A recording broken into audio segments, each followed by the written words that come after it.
I shouldn't even be telling you this. The files, God, they're still here. For now. They don't stay long. They disappear, like they were never there at all. But I swear to you, I saw them. I opened one. It was 3 in the morning, that dead hour where silence feels heavy, when you hear every creak in the walls like it's a warning. The laptop sat on my desk, humming low, the faint blue glow of the screen calling to me like it wanted me to look. And I did.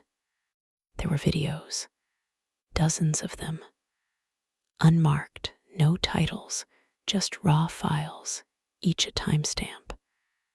I picked one at random, double-clicked. Shaky footage. Night vision green, a basement, a hallway. The sound grainy, like muffled breathing.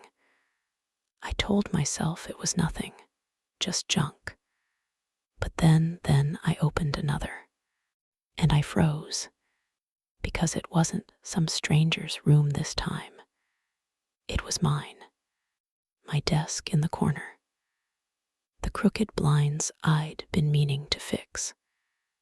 The exact pile of laundry I'd tossed onto the chair before bed. And there I was on the screen, sitting where I sit, lit by the same dim lamp, staring at the same laptop. But the me in the video wasn't moving. He was just watching me. My throat went dry. I slammed the lid shut, but even with the laptop closed, I swear I could still hear the faint static, the distorted hiss of the recording. And the worst part, when I lifted the lid again, the file was gone, like it had never been there at all.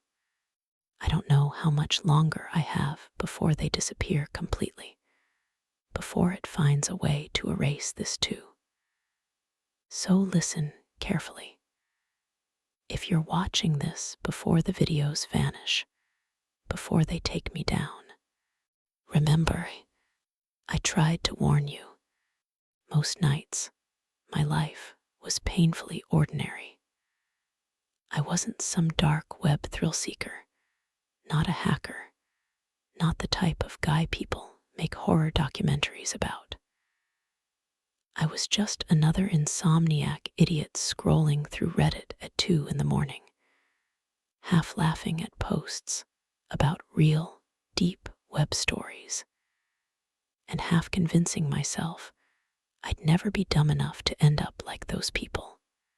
My room looked exactly like what you'd expect, empty Red Bull, stacked like a sad little skyline. Pizza boxes I promised myself I'd take out tomorrow.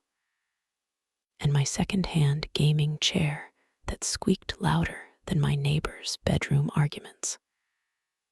This was my empire. Screens lit my life, and I loved it. I lived for the forums, tech subreddits, conspiracy boards, places where people argued endlessly about graphics cards, and whether or not some government agency was listening to us through smart fridges. I thrived on sarcasm, always the guy with a comment like, "Yeah, sure, buddy. Your cousin totally bought a cursed laptop from the dark web and lived to tell the tale." I didn't believe in those stories. Not really. I treated them like campfire tailies with better Wi-Fi. But the thing about staying up too late is you click things you normally wouldn't. And sometimes curiosity slides under your skin when you're too tired to fight it. That night, I was bouncing between a meme thread about scam listings and a post titled, "Would you ever buy a laptop from the deep web?" The comments were hilarious, half jokes, about FBI knock-in talks, half warnings about laptops filled with malware and snuff videos.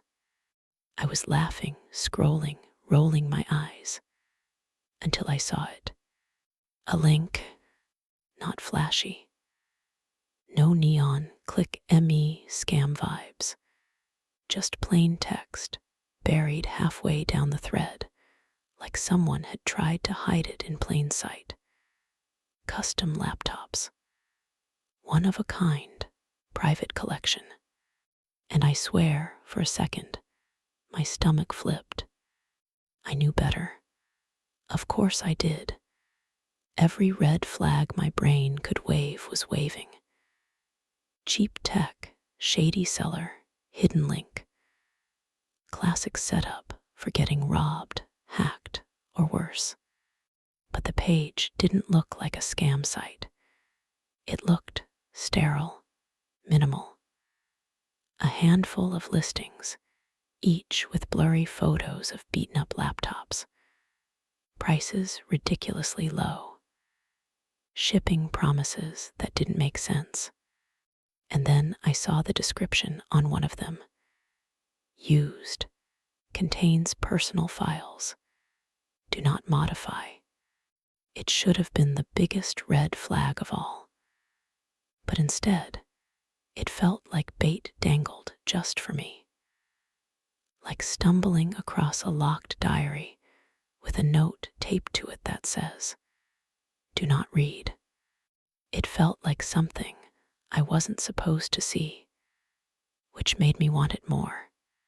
I wish I could tell you I closed the tab and laughed it off, that I made the smart choice.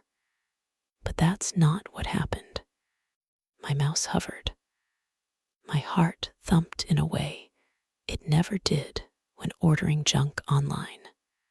And with one stupid click, one late-night decision, fueled by boredom and cynicism, I bought it. The laptop, the one I swore I'd never be dumb enough to buy. The box showed up faster than it had any right to. No shipping label from Amazon, no neat barcode sticker, just a battered brown carton with my name scrawled on it in smudged black marker.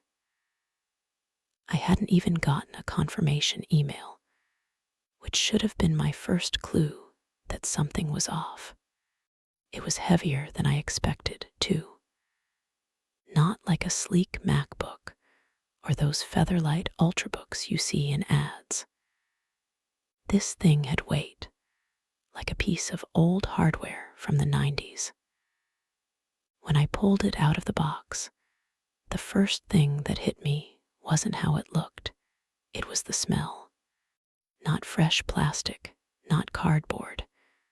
Something stale, like a damp basement mixed with old metal. The laptop itself was scratched to hell. Stickers peeled halfway off the lid, random bands. Logos I didn't recognize. In the right light, I swore I could make out faint scratches etched into the surface. Not random lines. Letters. Initials, maybe. Somebody's name carved there once, and then half sanded away.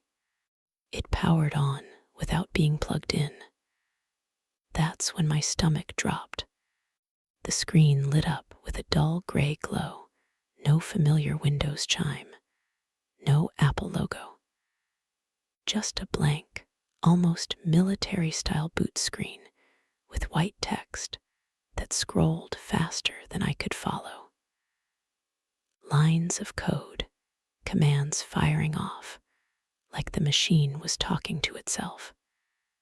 Then it all stopped, and the desktop appeared. No icons cluttered across the screen. Just three, centered, like they'd been placed there on purpose. Vid 001. Do not open. Final. That was it. I stared at them for way too long. my reflection faint in the dusty screen. It felt like the laptop was staring back at me, waiting. I did what anyone does when they find something weird online. I told a friend. I screenshotted the desktop and shot it over Discord. My buddy Mark responded instantly, because of course he was awake at 3 a.m. Mark, Elmau, bro, that thing screams virus. Me, yeah, but like, who puts do not open on their desktop unless they want you to click it? Mark, ARG, 100%. Someone baiting you for content. Me, what if it's not though? Mark, then congrats. You just bought a haunted Edge A sketch. He spammed laughing emojis, but I wasn't laughing. The screen was still glowing in the corner of my room, daring me. I typed back, should I open one? Mark didn't even hesitate. Yes. Worst case, you fry your internet for a week. Best case, you get a funny story. Just don't download anything. He thought it was all a joke, and I wanted to believe him. So I clicked the first file, vid001. The video opened in some archaic media player I'd never seen before. No controls, no timeline, no way to pause or skip. Just full screen, grainy footage that started playing whether I wanted it to or not. The image flickered. A room, not mine. Some dingy, fluorescent-lit basement with peeling wallpaper and a single wooden chair in the center. I remember thinking, okay, creepy atmosphere, someone's idea of a horror short film. No big deal. The chair was empty. The camera didn't move. Nothing happened for what felt like a full minute. Just static buzz in the background and the faint hum of the laptop's fan. Then suddenly, the camera jerked like someone behind it had adjusted their grip. And for half a second, I thought I saw a shadow move along the far wall. I leaned closer, pulse quickening, and then the screen went black. That was it. A nothing burger of a video. Creepy, sure, but hardly nightmare fuel. I was ready to write it off, ready to ping Mark with a smug. Told you it was nothing. But before I could type, another file appeared on the desktop. It wasn't there before. vid002. And that was when I realized the first video wasn't what scared me. It was the one that came after. At first, I told myself it was just art. Weird, edgy, wannabe found footage art. Like those underground film kids who shoot grainy VHS tapes of subway tunnels and call it a thesis project. Because that's all these clips were, right?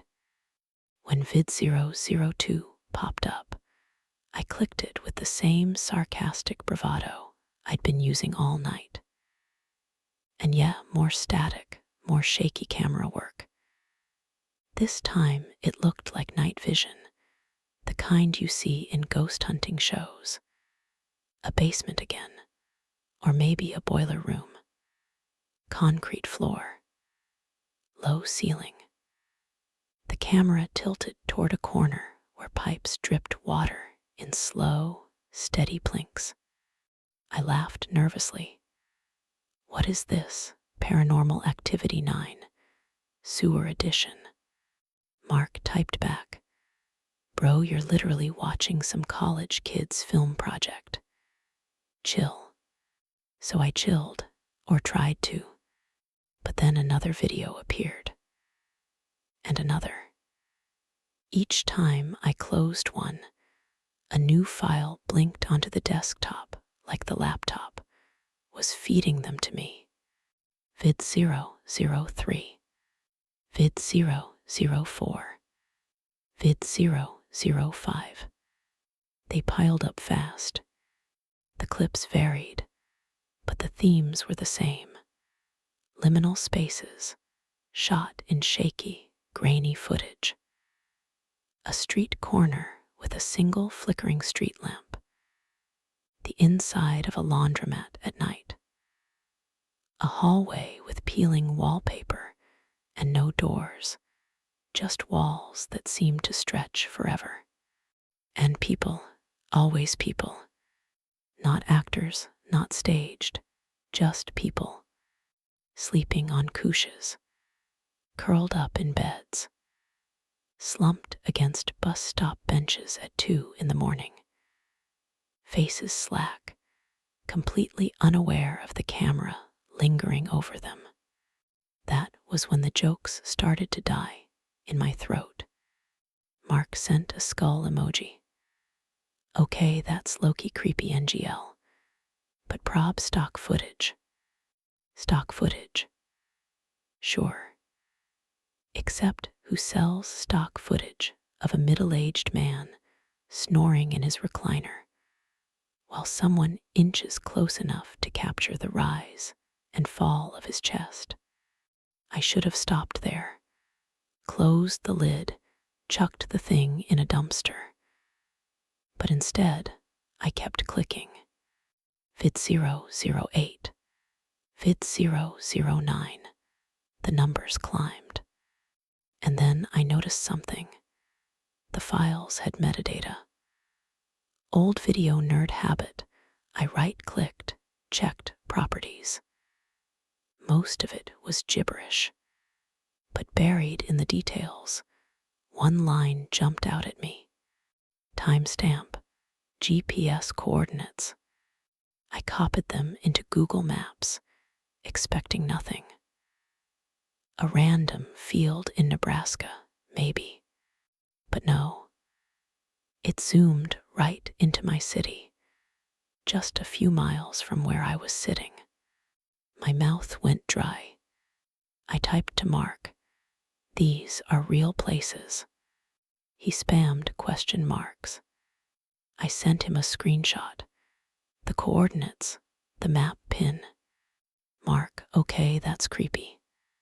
Mark, still prob fake though, could be spoofed. Me, then why is it like 15 minutes from me? He stopped replying after that. I tried to keep my breathing steady, but the more clips I opened, the worse it got. Every one had metadata. Every one led to some part of the city. I stared at the glowing map pins spreading across my screen like a rash. My city, my streets, and the footage, always at night. Always someone being filmed when they didn't know. Contrast hit me hard.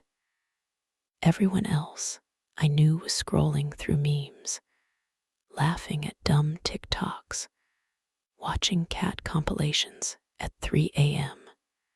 Meanwhile, I was scrolling through shaky footage of strangers breathing in the dark. I didn't want to keep watching, but I couldn't stop. Then came Vid 014. It started the same. A bed, someone asleep. The camera angled from the doorway, slow zoom. But this time, something was wrong. I knew that bed. I knew the posters on the wall, the chipped dresser in the corner. It was my room, and the person in the bed was me. I froze, not metaphorically. Literally froze, staring at my own sleeping face on the screen. My chest rose and fell in sync with the grainy footage. My mouth hung slightly open, just like it did when exhaustion knocked me out cold. The camera lingered, steady, breathing audible behind it. I typed something to Mark. I don't even remember what, but my fingers were trembling so hard the words came out scrambled.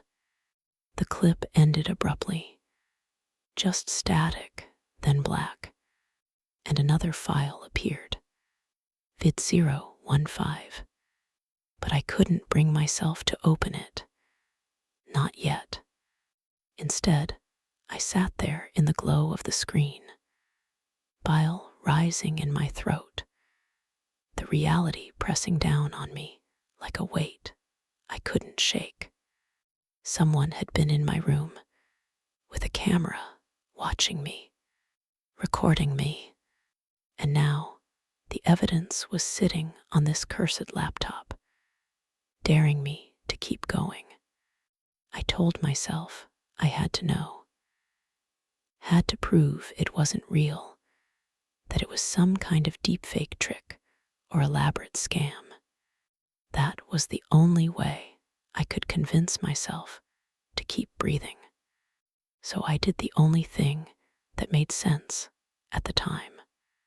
I looked up the location from the metadata of the next file and decided to see for myself. I stopped sleeping like a normal person after that. Every creak of the apartment, every flicker of headlights through my blinds felt like a threat. My nights became rituals. Blinds double-checked, locks triple-checked, laptop shoved under a pile of laundry that could suffocate whatever was inside it. But it didn't matter. The first night I tried to ignore it, the laptop powered on by itself. No startup chime, no fan whir, just on. The screen glowed faintly under the clothes, as if it were breathing. I yanked it out and slammed it shut. But even with the lid closed, I swore I could see light leaking from the seams. And the files, God, the files, they were duplicating, not just on the laptop now, on my phone. Random thumbnails started appearing in my gallery, gray and unreadable at first. Then they loaded into recognizable stills, basements, street corners, faces of strangers, and sometimes my own. I'd delete them. They'd come back. I'd factory reset the phone. They'd come back, like spores drifting through the air, invisible until they land somewhere warm. I texted Mark at 4:17 a.m., my thumbs shaking. Me, it's on my phone now. Mark, lol, what is? Me, the videos. They're duplicating. Mark, dude, stop. Feeding the delusion. Me, I factory reset. It didn't stop. Mark, bro, it's prob some weird ARG. PPL, do this for viral stunts. I stared at that last line for a long time. Viral stunt. Maybe some bored rich creep was staging this whole thing, paying actors, planting coordinates, sending cursed laptops to idiots like me. Maybe I was just the latest Mark. But deep down, I didn't believe it, because the videos had changed. They weren't grainy night vision anymore. They were sharp, high definition, like someone had upgraded equipment. And they weren't old files, they were new. Footage from today. Me walking to the corner store. Me unlocking my apartment door. Me standing at my window and looking out into the street, thinking I was safe. And the angle of the shots, always from behind, always like someone was following. I stopped opening them at night, but that didn't help. One morning, I woke to find a single new file on the desktop. Not a video, a text file. Its name was Keep WATCHING. Inside, a single line. You're not done yet. I slammed the lid shut and paced the apartment. My mind kept circling back to things I'd read months ago. Threads about haunted USB sticks, cursed hard drives. People who'd posted on forums about buying weird tech and then gone dark, never updating. At the time, I'd rolled my eyes. But now, sitting in my dim kitchen with coffee trembling in my hand, I realized those weren't stories. They were warnings. And I hadn't listened. Me texting Mark again. This isn't a stunt. Mark, dude, seriously. You need sleep. Me, the new videos are of me. Mark, I'm calling BS. Me, want proof.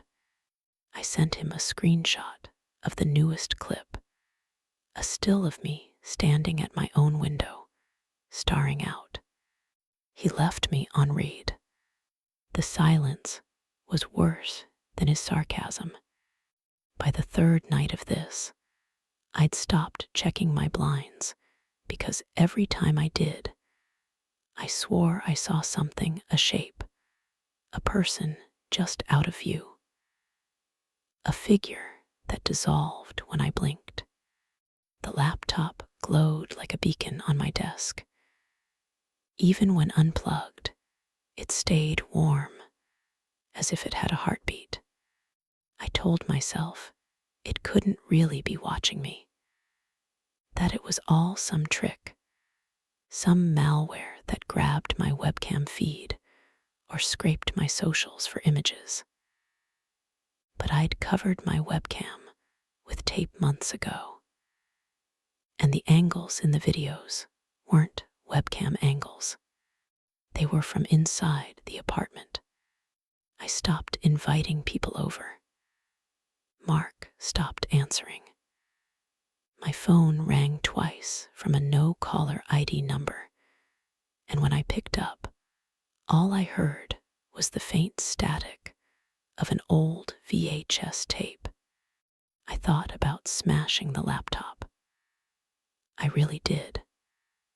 But the idea of it sitting there in pieces, maybe still glowing under the shards, maybe still whispering files into my devices, I couldn't bring myself to do it. And the text files kept coming. Sometimes they were blank. Sometimes they had single words, soon, behind, watch. I tried to delete them all. Every time I did, new ones appeared, as if in retaliation. Some weren't even on the desktop anymore.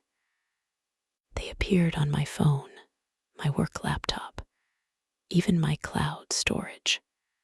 I felt like I was being infected. One night, I stared at my reflection in the dark window and swore my mouth moved a half second after I spoke. I needed answers. I dug back through my email, found the seller's confirmation. A name I hadn't bothered to notice before.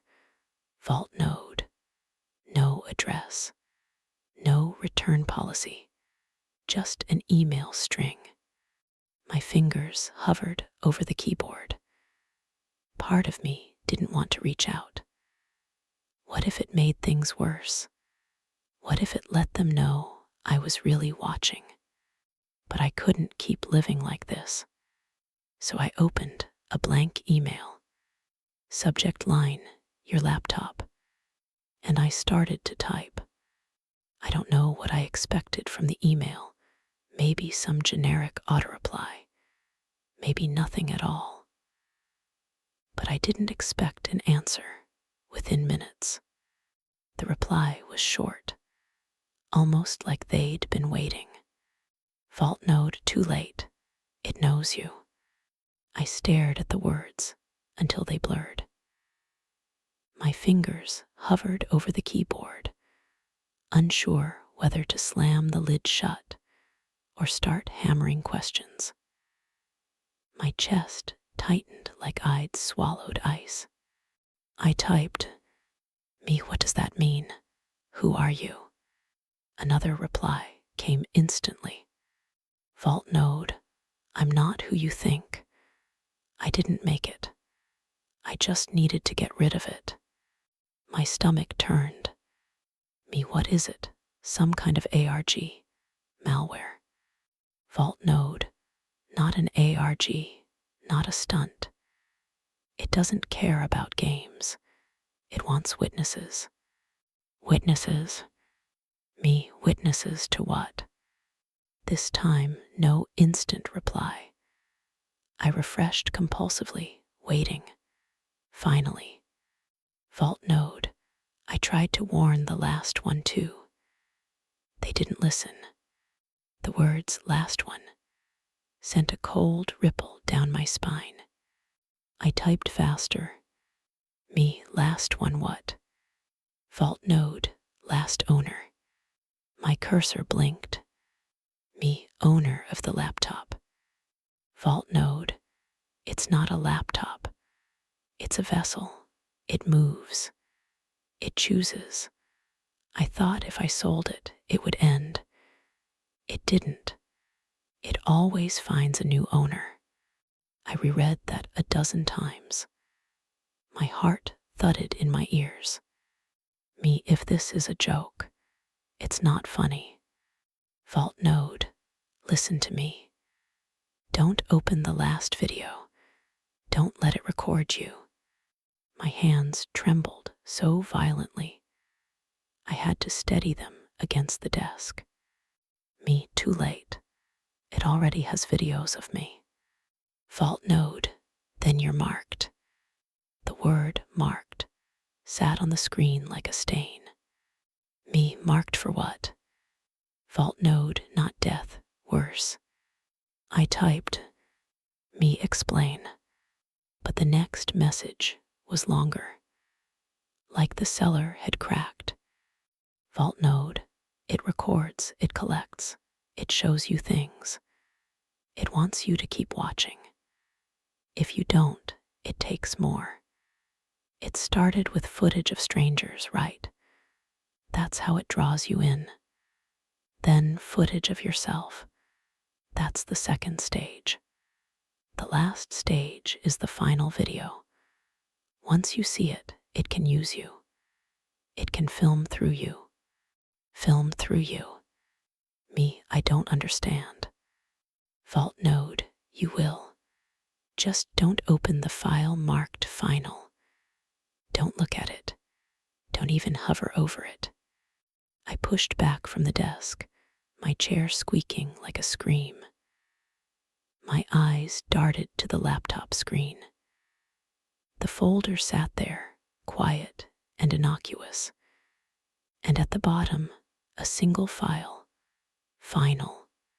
I hadn't touched it yet.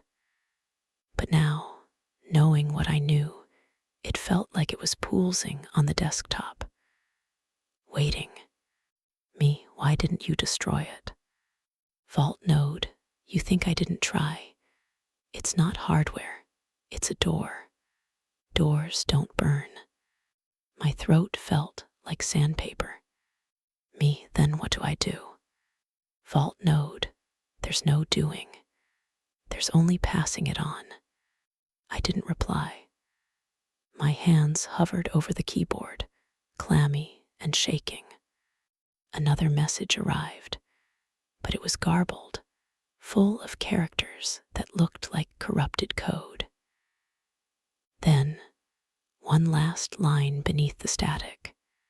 Vault node, it's watching us now.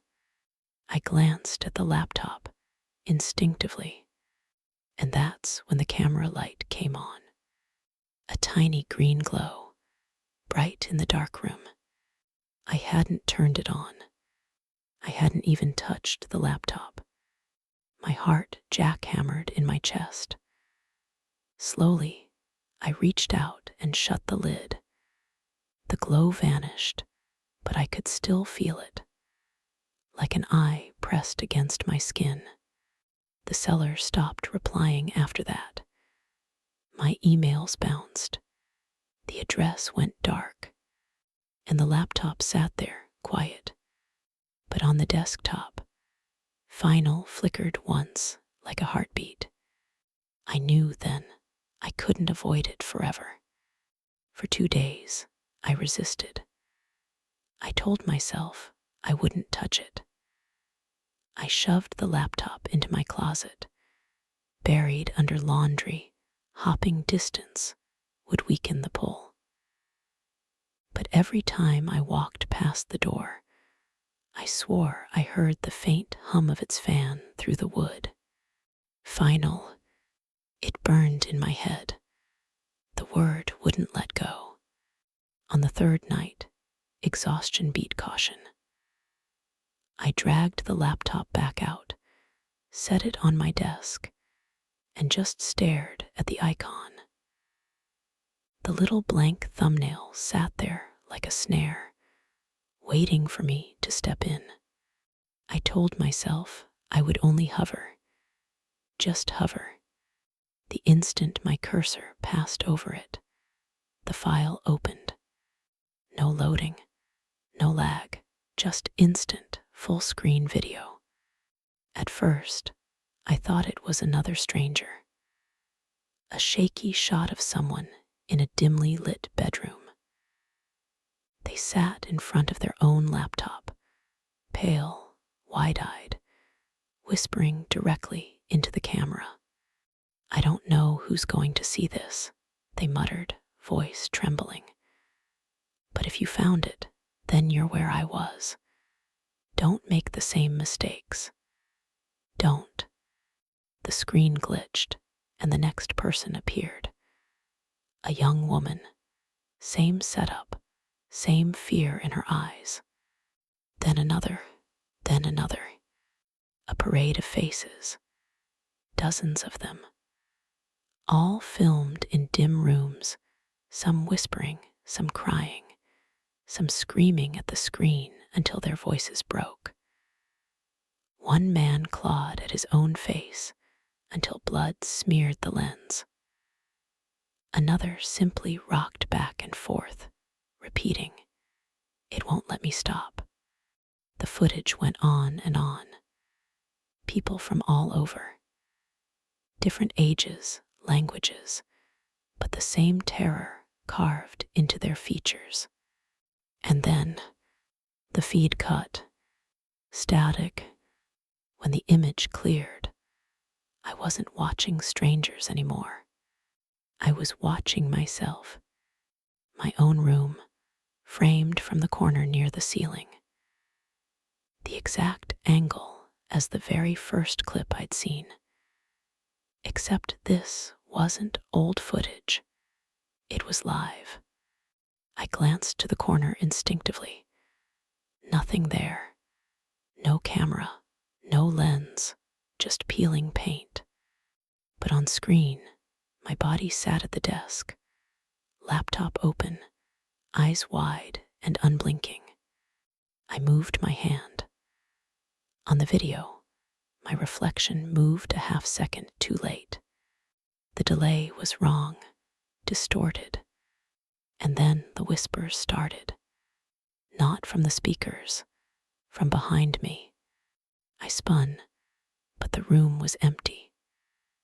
Still, I heard them, low, layered voices seeping into my skull like static carried on a tide. "Your turn." I slammed the lid shut. The sound didn't stop. I yanked the power cord, held the button until the screen went black.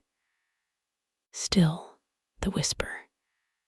Still the echo, circling the room like a swarm of flies. I pressed my palms to my ears, rocking in my chair. I thought I was going to break. Finally, after what felt like forever, silence, I let out a shaky laugh. It sounded hollow. And then the laptop powered back on. By itself. No OS this time.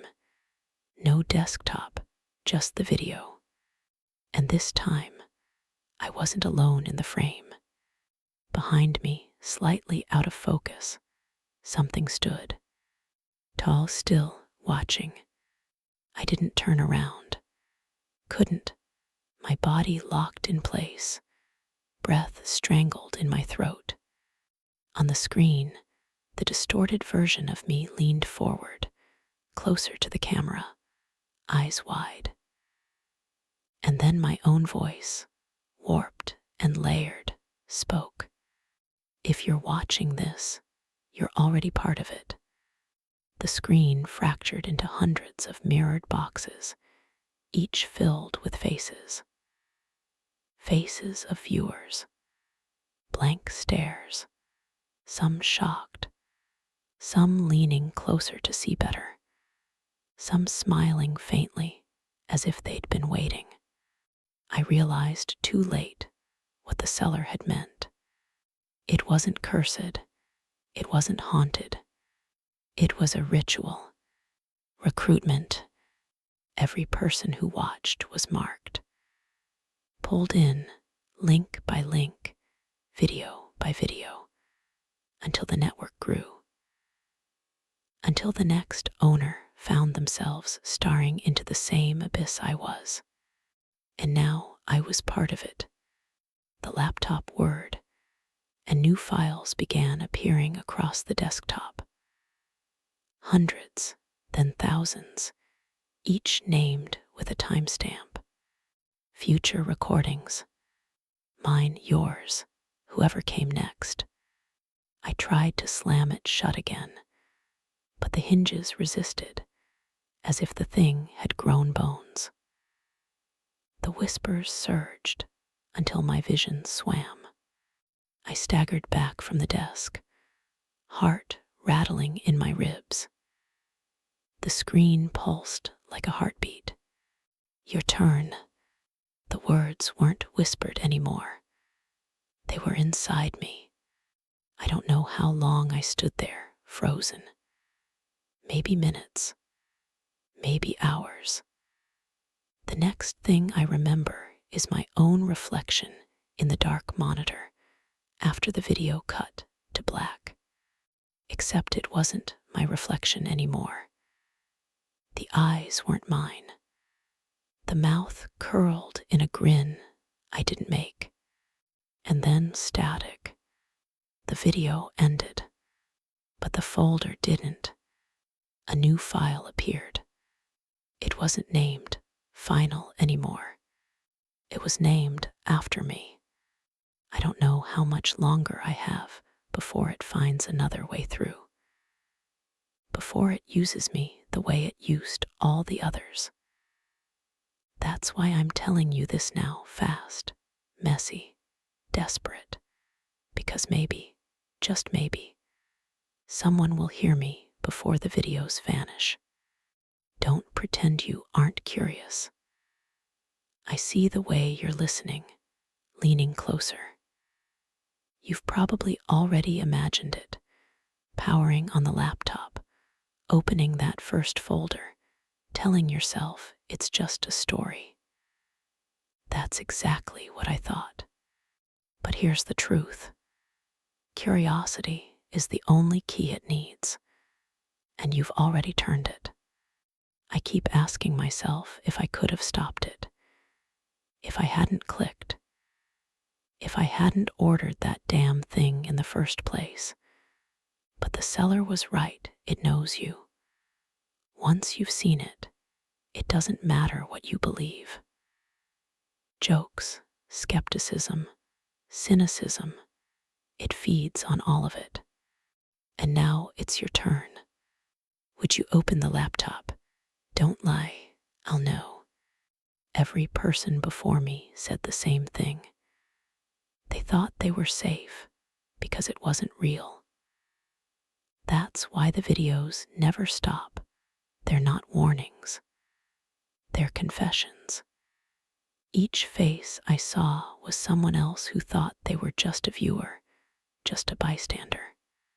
I used to laugh at those forums, the creepypastas, the r/nosleep threads. Just dumb stories for people to scare themselves with at night. But now I can't laugh anymore because I know some of those posts weren't fiction at all. They were people like me, people like you. And here's the part that should scare you most. I'm not the only one. Other people got laptops too. Other cases. Other stories.